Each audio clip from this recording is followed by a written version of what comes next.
Hai teman-teman, sampai ketemu video dengan topik obat antioksidan yang paling ideal pada episode terakhir ke-9. Teman-teman, apakah sudah mencermatin video episode sebelumnya? Silakan menonton, kalau perlu berulang-ulang supaya mendapatkan pengertian yang benar, karena penting ini.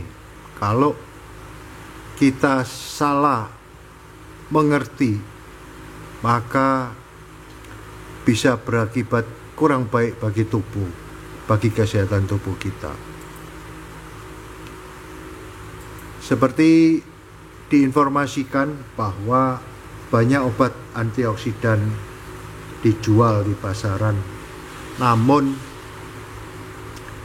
sering sekali dikombinasi dengan berbagai macam vitamin dan mineral. Dan kombinasi semacam ini tidak disukai orang.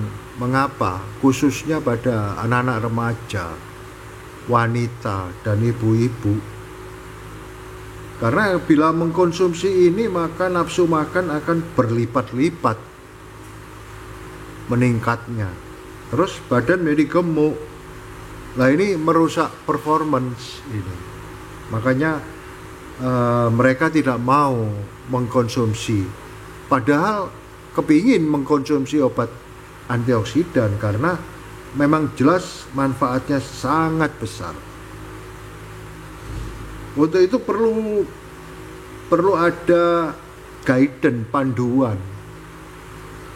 Bagaimana cara memilih molekul antioksidan yang baik, yang ideal.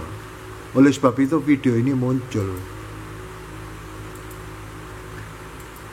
Maka cermatin terus video ini sampai tamat episode ke-9 ini.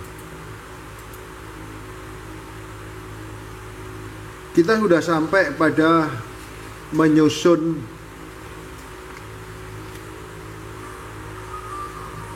menu makanan pada episode 9 ini.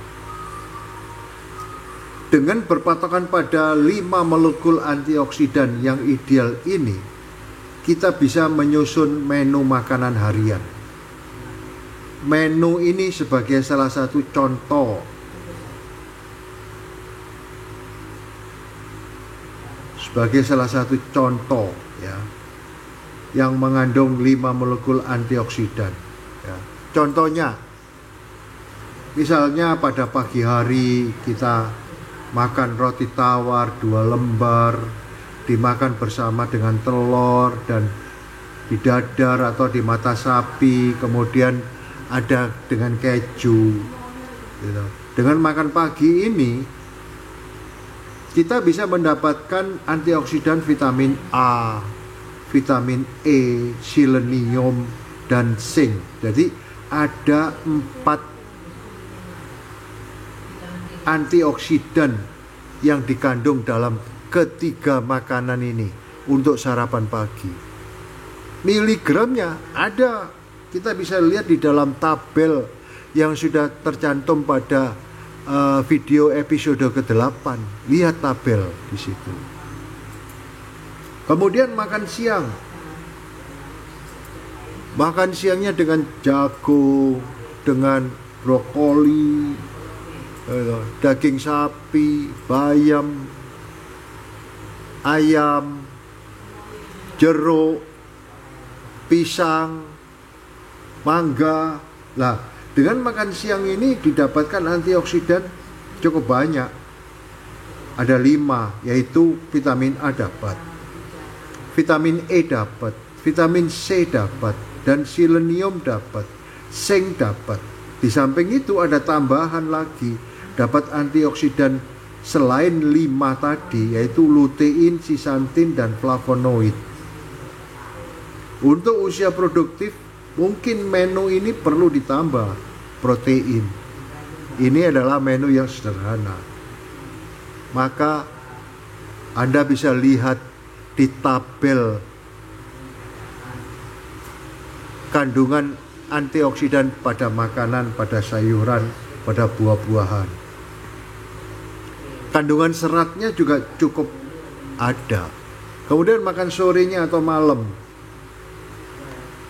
dengan kentang, keju lagi, pepaya, brokoli. Nah, dengan ini Anda mendapatkan antioksidan vitamin A, vitamin E, C, selenium, zinc, dan ditambah lutein, zeaxanthin, lycopene, flavonoid. Kandungan seratnya juga cukup. Menu makanan ini cukup asupan antioksidannya untuk kesehatan standar pada orang sehat dan tidak merokok, tidak punya penyakit komorbid. Jadi ini adalah kebutuhan standar. Nah, berdasarkan tabel kandungan antioksidan yang tercantum pada episode 8, kita dapat menghitung berapa banyak asupan antioksidannya dengan menu sederhana ini. Kita lihat kebutuhannya. Vitamin A berapa sehari? 900. Vitamin C 90, E 15, selenium 45, zinc. Kemudian dengan menu makanan tadi, vitamin A-nya yang didapat sebanyak 883, berarti hampir terpenuhi 100%. Ini hanya dari makanan, belum dari obat suplemen. Vitamin C-nya sudah melebihi, vitamin E-nya hampir separuh terpenuhi, seleniumnya hampir lebih besar, zinc-nya hampir terpenuhi. Jadi kebutuhan antioksidan secara kuantitas hampir 100% terpenuhi dan secara kualitas dapat dipenuhi 100%. Ini adalah standar.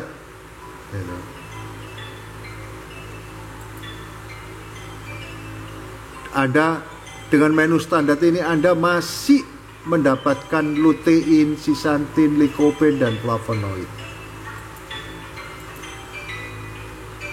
Pada orang usia produktif, mempunyai aktivitas tubuh lebih banyak, yaitu dia bekerja, dia juga olahraga.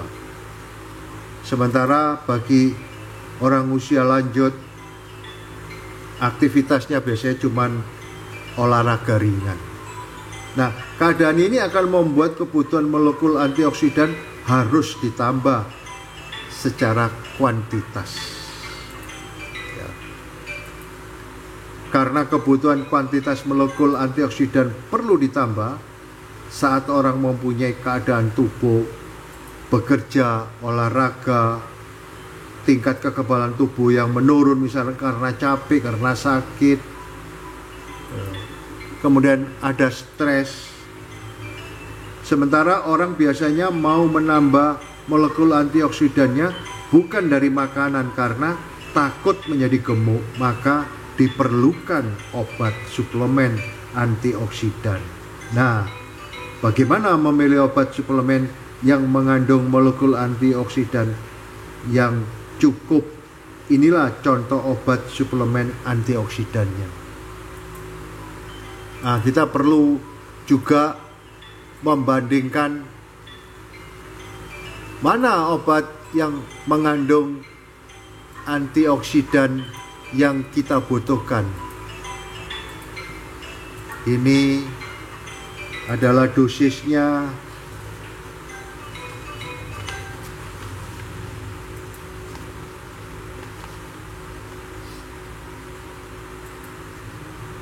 Dosisnya perlu diikutin. Dosis ini disesuaikan dengan menu makanan sederhana tadi, pemenuhan antioksidannya, dan kekurangan molekul antioksidannya. Ini sudah disesuaikan dosisnya. Karena kandungan antioksidan setiap produk ini beda-beda. Oleh sebab itu perlu dipelajarin dan dihitung.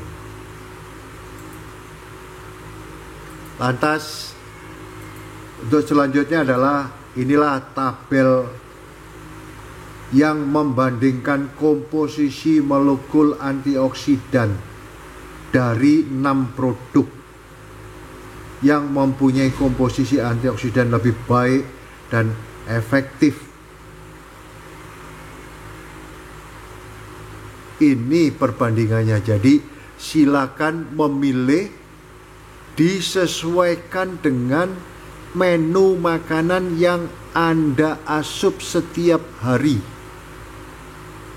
Dengan menentukan menu makanan yang tepat sambil menghitung kebutuhan secara kuantitas dari kelima antioksidan itu, maka Anda bisa memilih obat suplemen antioksidan mana yang paling tepat buat Anda. Silakan pilih.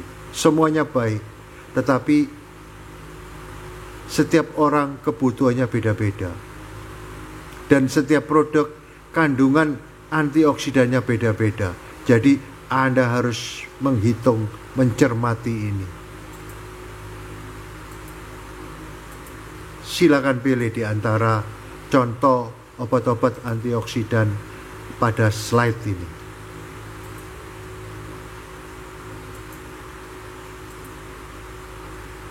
Dan ini lebih detail lagi membandingkan dua produk Skaven dan Hemaviton. Dari sisi komposisi kandungannya adalah ini Skaven, di sini harga per tabletnya, kemudian Hemaviton Cardio ini komposisinya dan ini harganya.